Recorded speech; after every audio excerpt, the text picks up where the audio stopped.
ꯈꯨꯔꯨꯝꯖꯔꯤ ꯀꯪꯂꯩꯄꯥꯛ ꯑꯩꯈꯣꯏ ꯁ꯭ꯋꯥꯏ ꯌꯥꯝ ꯅꯨꯡꯁꯤꯌꯦ ꯑꯗꯣ ꯑꯩ ꯉꯁꯤꯗꯤ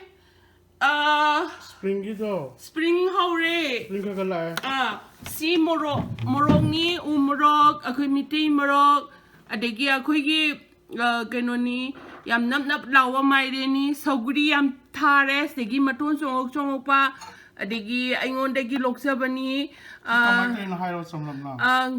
ꯄꯨꯡꯁꯦ around 36 hours Mukta ꯇꯤꯡꯕꯤꯕ and then sigi karo khabigi maton se ina kak se madi sprout mana germinate to wasam why ba mana kaon hyped I know like YouTube ta thengna ki ba YouTube yam yeng bio and then this is support ne support suka du yeng se aduga paper towels paper towel se sing se aina solan ba do 16 hours stay light and then remaining hours 8 hours stay in a cover to okay so the how is and then mastegi maton song pasi aina sip tawrani lebakta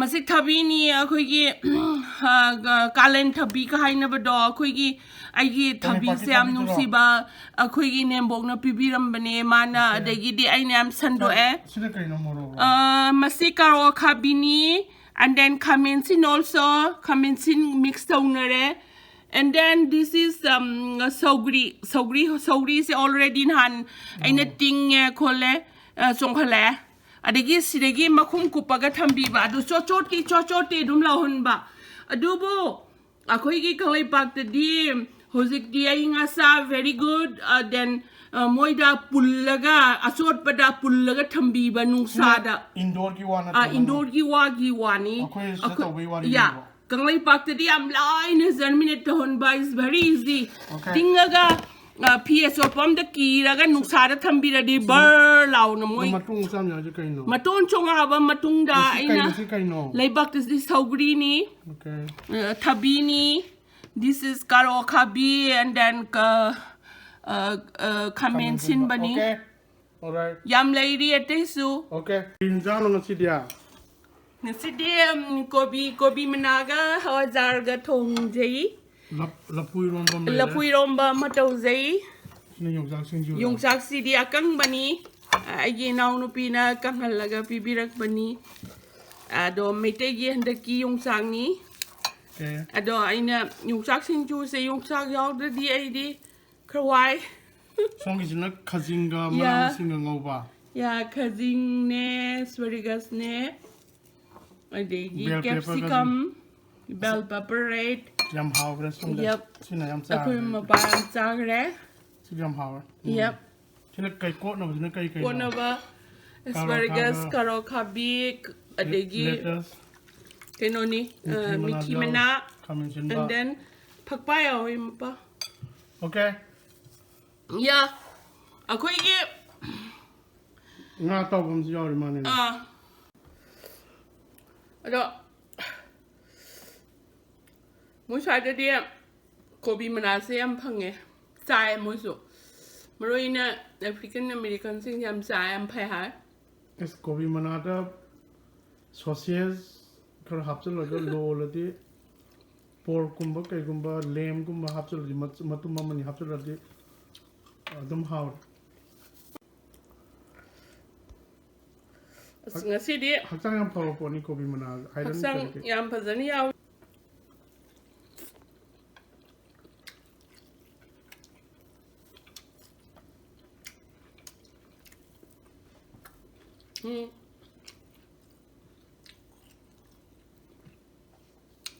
Koi hana thong ba mani ni ya pat thala moro masu phase vi moro ti ya min cái tha rồi mai cha nhang thong ba phe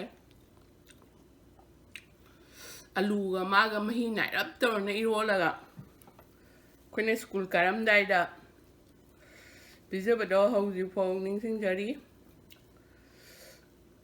iromba mahi nai rap toraga ngang lap toraga alu ha tha ga iromba yam hao bane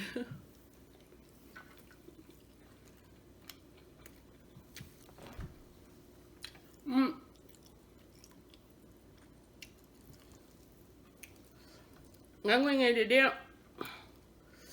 kobi manase aluga morogang taktaraga milang lap taraga pat thalaga iromba hauramnida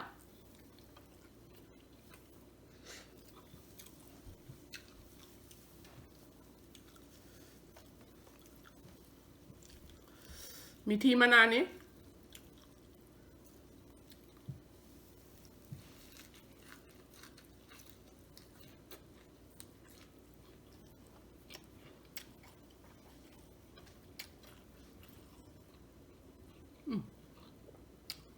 Haore.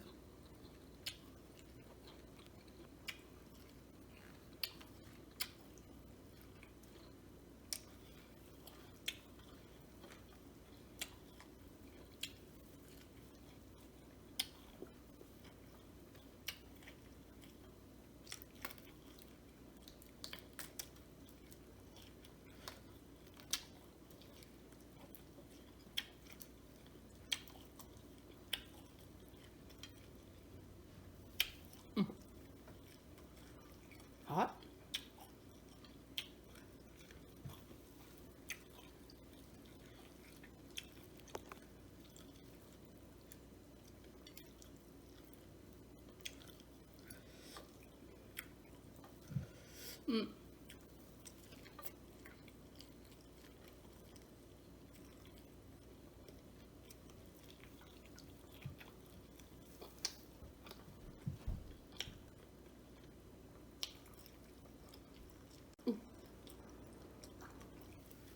Không sạch á. Aja. Hausa. Vegetable ka sa mana?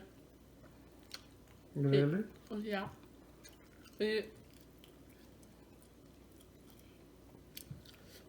Vegetable sa nusam nusi.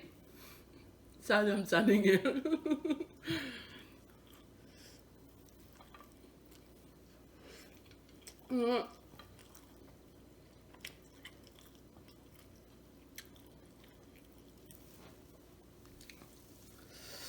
Aja.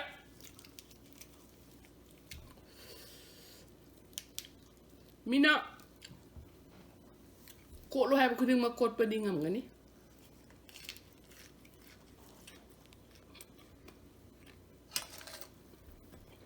No shunung siya? Pamje?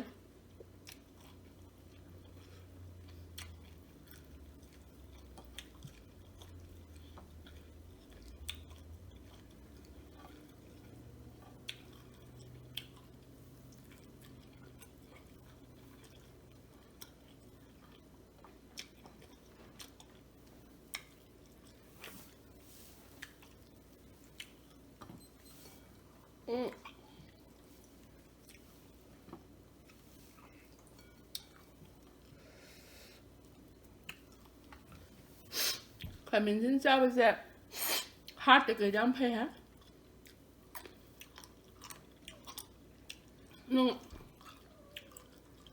Câu sao như vậy?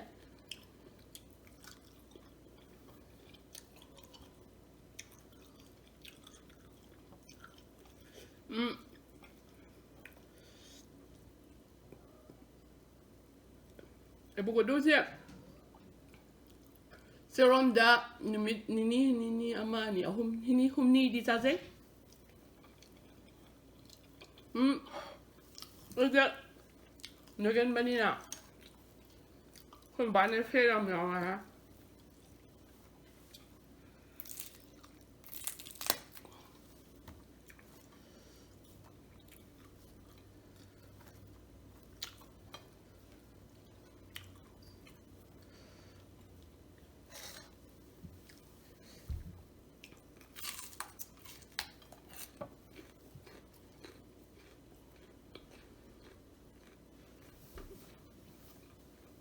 Nó phui luôn mình nó hào mình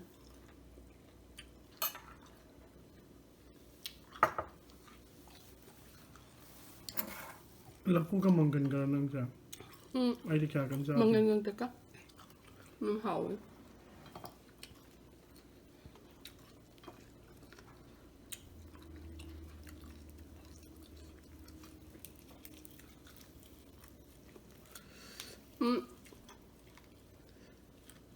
idea.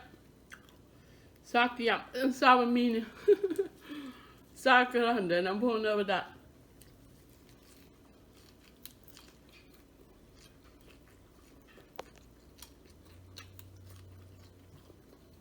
Mana masih ni katanya.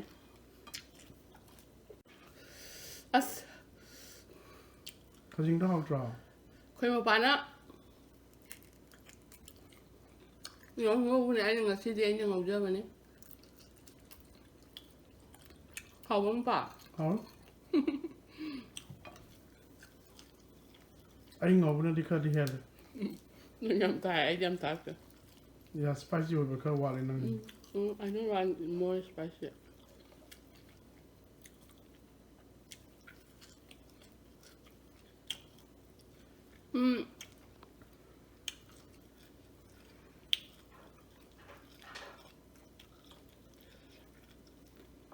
Sakit tanah wa, jam macam ni kali thong jai.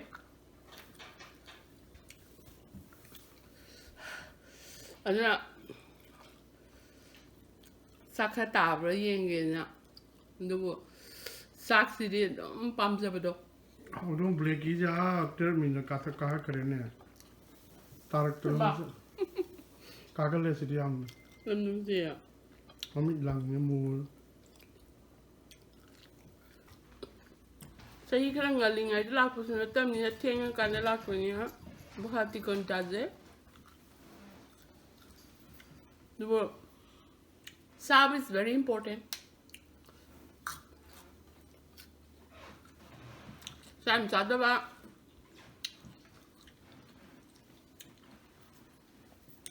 ka ba di koi chak se kar handa bi ba ai yerum natraga hawa natraga nga no magi khara chabi ba taubiyo ai yang khang hai da ngang ba di natte khitang theng na zaru ba khara gi hai je bani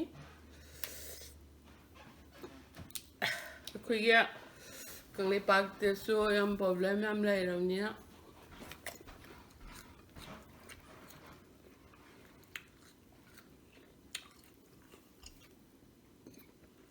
Uji wano huna zara kwegi lai ba ngami ahaw ba but sakti dum pa ma sakti da soye ba kwa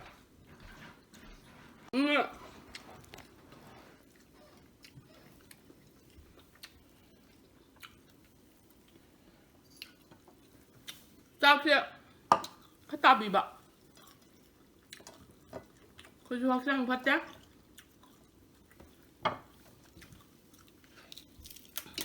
khot pa yang na pe am thabi ba pan ni le bi ba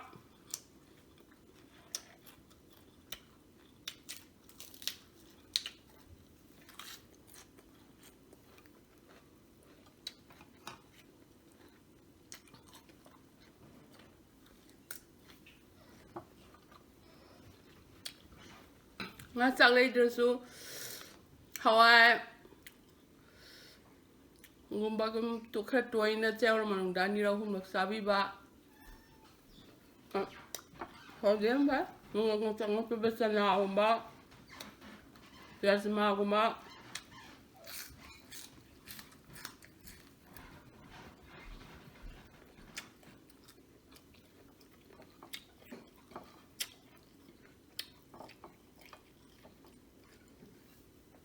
Ôi tôi biết đuôi rồi bà sao chứ chắc là suy miệng lên bà ấy thế này vậy chắc chịu bây giờ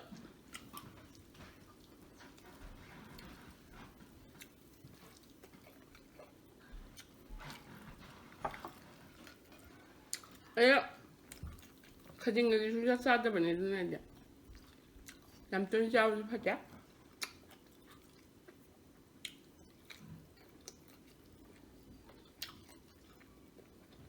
Well,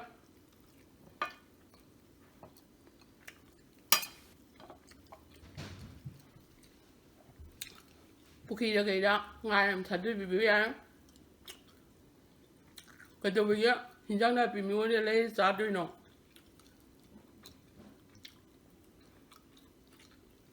Kwe kang ba. Ya no. Weather. Undap sunete. Kamin sinama. Tha ba da ho ba tha ma. Monde gi am potok phangeo. Mà tuần uti đúng với ai, càng hồ ngô với ai. Mà bạn ấy bảo là sang ngày đi gom ra với ai ạ.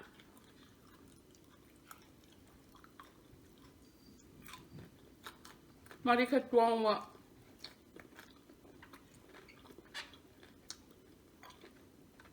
Mới xa ra đây ạ. Ayuk ta kami jin mahita.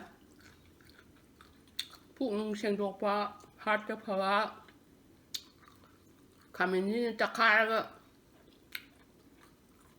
black pepper cái trắng trái là nhé, chung cái trắng than thề. Khơi cho hình đấy, kami jin đấy. Là hình gọi lại tao rồi. Gam lá đó nhỉ? Ja. Mình đến thà á. Cái đó bây giờ. Mà bạn ấy bỏ vào khám mình cái đó bây lấy được nó. Trong này bà tí âm là thà bà đã không gần bà làm nế. Mà đi tuông bà. Yên là khá lúc khá. Thà bé.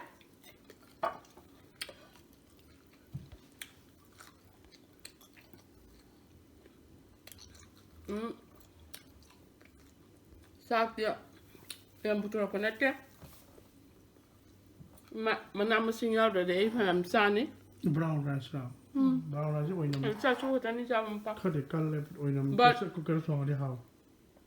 Anh thấy thế này, compre cái nào kolam ni, đi nuôi sida. Aku ya. Jam lại với cô bên này cô càng lại bạc từ bốc pi bạc bốc cho bạc đúng không? This is newly adopted. Tao đây ăn quá, nhắm xuân ở đây, hình gì đi, sao hình đi nhắm xuân này, đúng không? Nusi am na idea to say na. Nusi bagi na. Đâu chưa biết mày làm nên sự nụ xì vì bà ấy bộ làm nói dây ấy proud đâu dây nụ xì ấy không dây đi gần lấy ba. Okay. Bye.